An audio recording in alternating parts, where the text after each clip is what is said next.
All right, focus up, people. This is Scott Wilson with Dumbass Contractors checking in. Welcome to this morning's briefing.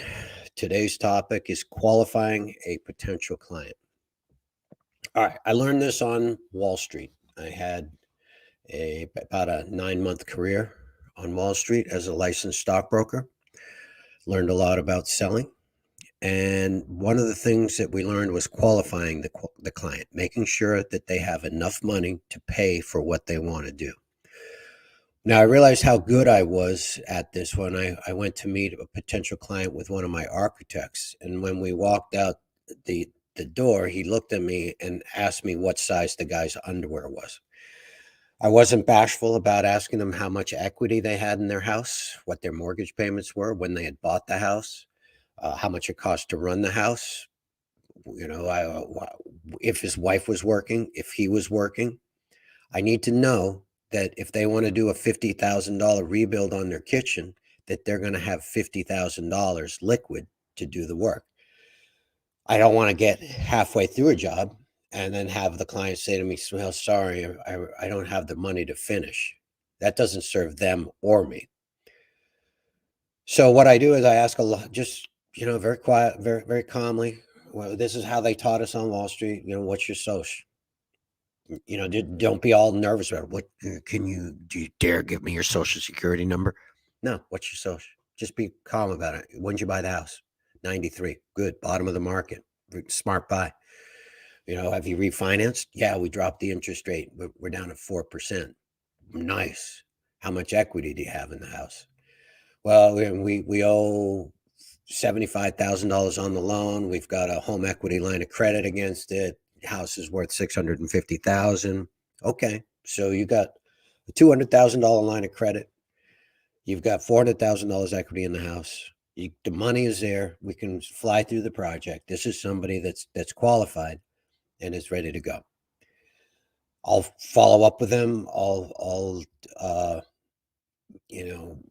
run their estimates, do the design work. I know that the job is going to go forward. If I speak to somebody and they say, if I walk up the driveway and I see two Audis with Hofstra and Quinnipiac College bumper stickers on them, I walk into the house, they tell me that they've been in the house for a year and a half. They overpaid for it. They might have paid $850,000 for a $500,000 house. They just got back from their second vacation to Cancun, and they've got to get the work done before they go to Paris in June.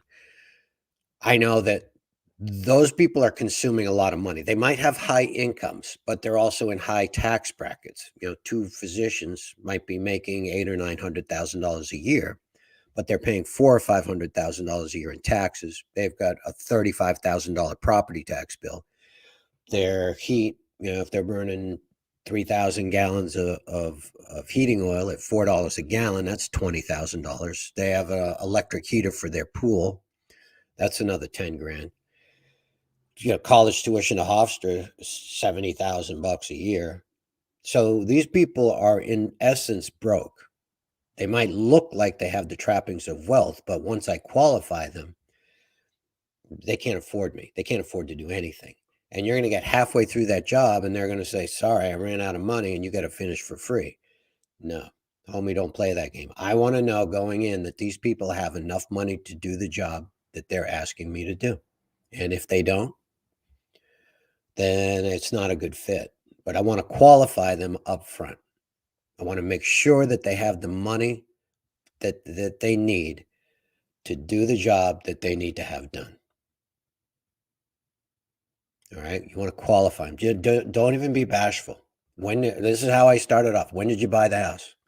Good. You've been here 20 years. You should own it by now. There should be no mortgage. None. All right. Pay down your debt.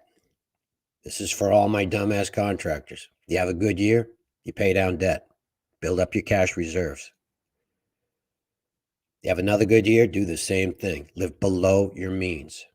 There's a lot of people out there living in houses where they're liquid for $1 million. They own the house outright. They own the cars in the garage, in the yard outright. They sent their kids to a state school, and they weren't afraid to do so because they're not going to saddle their kids with debt. They're smart with their money. Those are the people I look for. I don't care if you drive a truck for UPS. If you're smart with your money, I'll build you the best kitchen in America. If you're CEO of a Fortune 500 company and you've got a house on Watch Hill and a house in Wyoming and a house in Vermont and a house in Connecticut and a house in the Hamptons and a house on Long Island,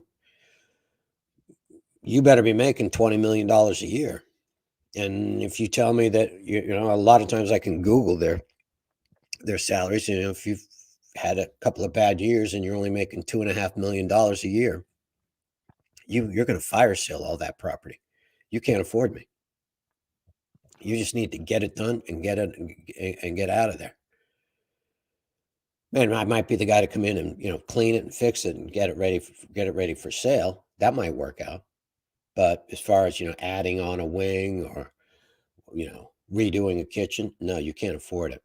You're bleeding out, and I'm not going to bleed out with you. So you want to qualify everyone. You got to make sure that even if they have the trappings of being wealthy, you still have to qualify them for liquidity. They have to have that money liquid and ready to go. If you have to wait for them to refinance a piece of property, you could wait 6 months for a check, and you can't have a job open that long. They have to be liquid for the money right there and then. So you want to go in and just, when'd you buy the house?